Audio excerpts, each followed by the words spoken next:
بسم الله الرحمن الرحیم. موږ تاسې مد اصلي ووایه. پر قاف باندې زور دی، الف مده دی. موږ تاسو ویله چې هر وخت پر یو توري باندې زور وي او الف مده ورسره وي، نو دغه توري باید دوه حرکت کش کړو. دوه، ډېر نه. قاله. پر قاف باندې خوله راټوله کړئ او ستوني ته یې راولئ. قاله. لام په یوه حرکت ادا کوو، دا باید کش نسي. قاله. خا باندې زور دی، الف مده دی. دلته بیا مد اصلي د الف دی، دلته هم مد اصلي د الف وو. خا درون توری دی. خا باندې هم د خوله راټولو. طا هم درون توری دی. دا په تی په اواز باید ادا نه کړو. څنګه وایي؟ خا باندې زور دی، الف مده دی، دا دوه حرکت کچیږي. خا خا. طا باندې زور دی، پر با باندې زور دی، لنډ لنډ حرکتونه دي، دا باید موږ اوږده نه کړو. څنګه وایي؟ لنډ لنډ وایي. خا تو به تو تو. د په ته نه وایي. خا ته به ته ته. په ته نه ادا کړو، ولې دا طا ده. خا تو به خا تو به خا تو به تو به تو به. دا به اوږدونه. عین باندې زور دی، الف مده دی، دا دوه حرکته کشو. دا عین موږ تاسې کوشش کوو چې د حمزه په اواز یې ونه وایو. نه وایو، خوله نه خلاصو، د سینې څخه اواز نه راپورته کوو، خوله سره راټولوو. پر عین باندې زموږ تاسې د ژبې اخیره او نرم تعلق ډېر سره نږدې کېږي. عاقبه. قاف هم درون توری دی. عاقبه عاقبه. قب به نه وایي، دا به سره یو ځای کوو، نه دا به جلا په زور وایي. ق دا به جلا په زور وایي. به عاقبه عاقبه. قاف باندې زور دی، الف مده دی، دا دوه حرکت کشو. قا. لام باندې پیش دی، واو مده دی. دلته تاسې وګورئ، واو مده دی. دلته خو مد اصلي د الف دی، مګر دلته مد اصلي د واو دی یا واو دی. موږ تاسې واو بولو. پر لام باندې پیش دی، واو مده دی.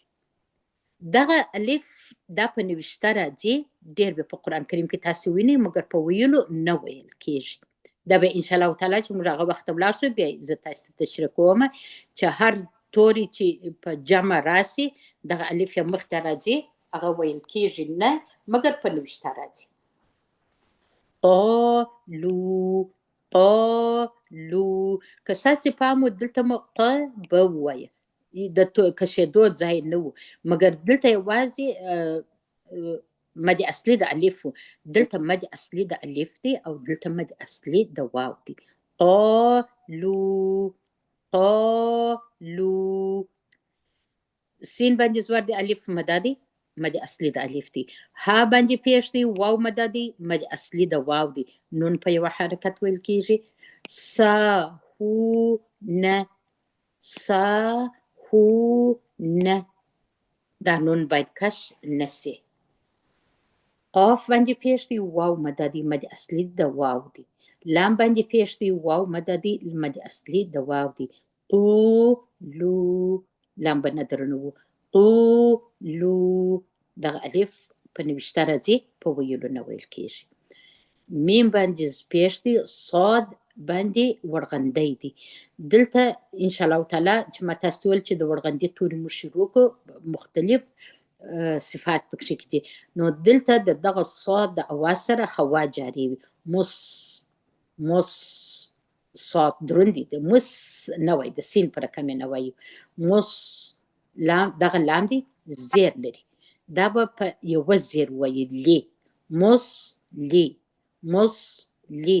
ها باندې پیش دی، واو مده دی، دا به دوه حرکته راکش کو. حو نه مس لی حو نه. دغه د سبق مو بس ده، ولې دا توري 1 2 3 4 5 شپږو ته راورسېدله. زه نه غواړم چې ډېر سبق درکړم او تاسې پکې کې وارخطا سئ. یو وارې زه درته وایم، بیا به انشاءالله تعالی یوه خور به ووایو، نو به ریکورډینګ بند کړو.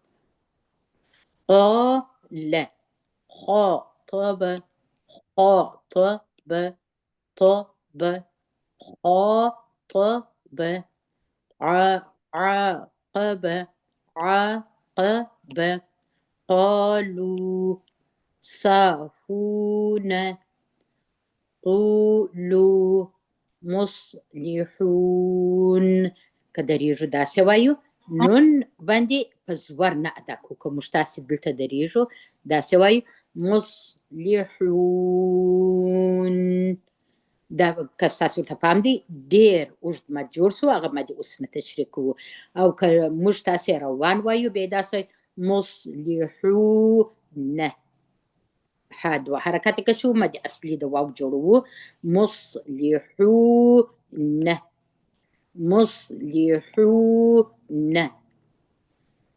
كدريجو مصلحون دغه ان شاء الله تعالی دا چې وجده توري دي دا ډیر نه درکو الله سبحانه وتعالى دې تاسو ته اسانه کړي دوه توري یو خور ادا کړي زغونی خور ته اول موای ان شاء الله تعالی ته به دغه وجده توري بیا وای دغه توري کوم خور وایست أعوذ بالله من الشيطان الرجيم بسم الله الرحمن الرحيم قالوا لامپه یو زور قال قال ما شاء الله قال قال خاطب ما شاء الله څنګه شایسته دي جوړ کړي بیا یې وایي خانه کې درنه که خا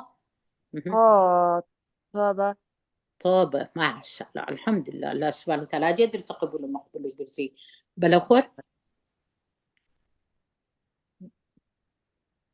أعوذ بالله من الشيطان الرجيم بسم الله الرحمن الرحيم عقبة وقافية درون كان وري دير شایسته وایي قاب